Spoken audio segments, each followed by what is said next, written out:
Hello guys, welcome back to my channel and Makar Sankranti की आप सबको बहुत बहुत बहुत शुभकामनाएं। आज मैं आपको सिखाने वाली हूँ हमारे घर की स्पेशल तिली लड्डू की रेसिपी, जो कि मेरी मम्मा की रेसिपी है। बहुत ज़्यादा टेस्टी और बहुत ज़्यादा माउथ वाटरिंग रहती है। तो उसमें करना क्या है आपको, हमारे घर में बहुत सारे मेम्बर है तो हम तो 1 किलो तिली का बनाते हैं। उस हिसाब से मैं आपको मेजरमेंट बताऊँगी। आपको क्या करना है, 1 किलो तिली लेनी है, उसको अच्छे से ड्राई रोस्ट करना है, मतलब ऐसे भूंजना है। और हम तो उसमें फल्ली भी डालते हैं और टेस्ट को बढ़ा देता है वो। तो फल्ली को भी आपको ड्राई रोस्ट करके निकाल लेने हैं। अब हमारा तिली अच्छे तरीके से सेका चुका है और साथ में हमको इसके लिए जो गुड़ है ना उसको मेल्ट करके रखना है। आप शक्कर में भी बना सकते हैं, बट हम गुड़ में बनाते हैं। जो तिल का लड्डू रहता है वो हमारी ट्रेडिशनल रेसिपी है ये। तो आपको करना क्या है, आपको जैसे 1 किलो आपने तिल लिया है तो 1 किलो आप गुड़ लेंगे। उसमें 1 किलो गुड़ में 1 गिलास पानी डाल के उसको अच्छे तरीके से आप मेल्ट होने तक के उसको पका लेंगे। जब ये मेल्ट हो जाएगा ना तो आप देखना कि बहुत सारे कंकड़ या बहुत सारे कचरे वगैरह ना जो रहते हैं वो अपने आप आपको पता चल जाएंगे कि जब आप उसको अच्छे तरीके से मिक्स करेंगे तो आपको करना क्या है, इसको छान लेना है। जब वो मेल्ट हो जाएगा तब गुड़ अच्छे से, हमारी मम्मा उसको छानती नहीं है, वो बहुत पुराने टाइप का बनाते हुए आई है ना।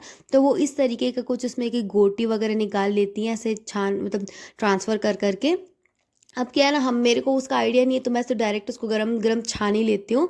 तो आप छानने के बाद सारे बैक्टीरिया से उसके निकल जाएंगे, सारे जो कचरे हैं वो उसमें छट जाएंगे। उसके बाद अच्छे तरीके से उसको ना आपको मिक्स करना है, मतलब उसको बहुत अच्छे तरीके से गाढ़ा होने तक के आपको पकाना है गुड़ को। और फल्ली को आप तिल के साथ मिक्स कर लीजिएगा। ये तिल्ली भी ड्राई रोस्ट है और फल्ली भी ड्राई रोस्ट है। आप ना फल्ली की छिलका निकालना मत भूलिएगा, क्योंकि उसमें थोड़ा सा कड़वाहट भी आ जाता है जब छिलका आप साथ में डालते हैं तो हम उसके छिलके को निकाल के अच्छे तरीके से उसको फून लिए, हमारे यहाँ छत्तीसगढ़ में बोलते हैं फूनना। आप उसको एक्सट्रैक्ट कर सकते हैं, निकाल भी सकते हैं, ऐसा आप बोल सकते हैं। तो ये आपको चेक करना है। ये जब गुड़ गाढ़ा हो जाएगा ना तो थोड़े से पानी में डाल के देखना। जब पानी में बैठना शुरू कर देगा ना गुड़, तो इसका आपको पता चल जाएगा कि अब ये लड्डू वाला गुड़ बन गया है, तब लड्डू बनाने के लायक ये गुड़ पक चुका है। तो इस कंडीशन में आपको अपने जो तिल और फल्ली है उसको अच्छे तरीके से मिक्स कर लेना है। जब आप मिक्स करेंगे ना तो अच्छे तरीके से एक एक जगह में जो गुड़ का जो चाशनी है ना वो अच्छे तरीके से लपेटाना चाहिए हमारे तिल में, तभी जाके वो लड्डू बन पाता है। अब देखिए फटाफट आपको गरम गरम में ही लड्डू बनाने हैं। हाथ जलता है तो आप उसमें पानी लगा सकते हैं हाथ में, या फिर आप घी भी लगा सकते हैं उसको अच्छे से शाइनी और टेस्टी बनाने के लिए। आप चाहे तो इसमें कार्डमम पाउडर भी डाल सकते हैं, यानी कि आधा चम्मच आप इसमें इलायची का पाउडर डाल सकते हैं। अब हम तो नहीं डालें क्योंकि हम तब जो ट्रेडिशनल मैं अपनी रेसिपी है वो आपको बता रही हूँ। आप अगर और उसमें से कुछ अपना क्रिएटिविटी दिखाना चाहते हैं तो आप उसमें इलायची पाउडर वगैरह डाल सकते हैं और कोकोनट ग्रेट करके डाल सकते हैं। पर हम जैसा प्लेन बनाते हैं, जैसे मेरी रेसिपी है मैं वैसे ही आपको सिखा रही हूँ। ये मेरी मम्मा की रेसिपी है। ऐसे करके गरम गरम में ही हमको बांधना है। जब वो ठंडा हो जाता है ना तो अच्छे तरीके से बंधता नहीं है। तो क्या करना है उसकी भी मैं आपको ट्रिक बताऊंगी। ये देखिए मेरी जो तिली के लड्डू की रेसिपी है वो आपके सामने मैंने शेयर कर दी है। तो गाइस बनाइए अपने घर में और बहुत अच्छे से संक्रांति सेलिब्रेट करिए। अब मैं आपको बताती हूँ कि जैसे इतने सारे तिली लड्डू के बनने के बाद अगर ऐसा होता है कि तिली लड्डू बनना बंद हो जाता है, मतलब ठंडा होने के बाद, तो आप क्या कर सकते हैं, आप कढ़ाई में जितने भी तिली लड्डू के जो बैटर है ना उसको चिपके हुए उसको निकाल सकते हैं, थोड़ा सा हीट देके उसको।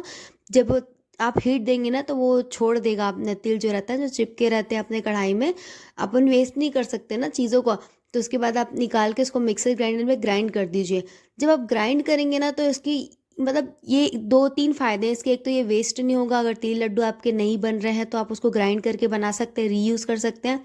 दूसरी चीज़ ये कि जिसको चबाने में प्रॉब्लम होती है ना, जैसे कई लोग होते हैं हमारे यहाँ दादी हैं तो उनको बहुत प्रॉब्लम होती है तिल को अच्छे से चबाने में, और फली को भी। तो हम क्या करते हैं, उनको ये वाला लड्डू देते हैं।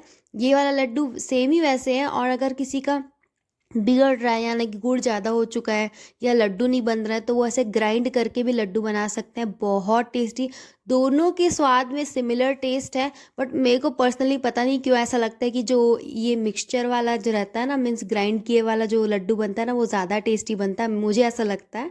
अब सबकी अपनी अपनी चॉइस है, पर मेरी मम्मा को वैसे तिल के लड्डू पसंद है जैसे वो बनाती हैं वैसे, और मुझे तो ग्राइंड वाला पसंद है। तो आप दोनों रेसिपी मैं आपके साथ शेयर कर दी हूँ। बस करना कुछ नहीं, तिली का लड्डू जैसे बनाते हैं, जैसे रेसिपी मैंने सिखाई आप वैसे बना सकते हैं। दोनों में से करना क्या है कि अगर आपको ग्राइंड करे वाला बनाना है तो आप उसको थोड़ा-सा ठंडा होने के बाद ग्राइंड कर दीजिए और उसके बाद जब आप ग्राइंड करेंगे ना तो अपने आप ही लड्डू बनना शुरू हो जाएँगे। आप देख सकते हैं कितना सुंदर लड्डू बन रहा है और एकदम ये तो वो वाले तिली लड्डू जो होते हैं ना जिसके हम मिक्स मतलब ग्राइंड नहीं करके बनाते हैं वो तो आपको चबाने पड़ेंगे। पर आप ये वाली लड्डू को बस मुँह में रखिए, आपको मुँह में रखने तक का काम है, उसके बाद अपने ही आप ये मुँह में ही मेल्ट हो जाएँगे, इतने टेस्टी रहते हैं। सो गाइज़ अपने घर में बनाइए और बहुत सारा लाइक शेयर एंड सब्सक्राइब करिए मेरे चैनल को।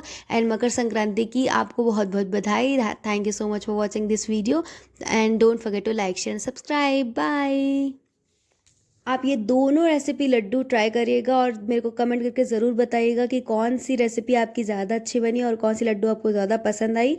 एंड और मेरे चैनल में ट्रैवल व्लॉग्स भी मैं लेके आती हूँ, तो अगर आपने उसको नहीं देखा है वृंदावन के व्लॉग्स तो ज़रूर जाके देखिएगा, बहुत ज़्यादा आपको मज़ा आने वाला है। And don't forget to share with your friends and family guys. Thank you so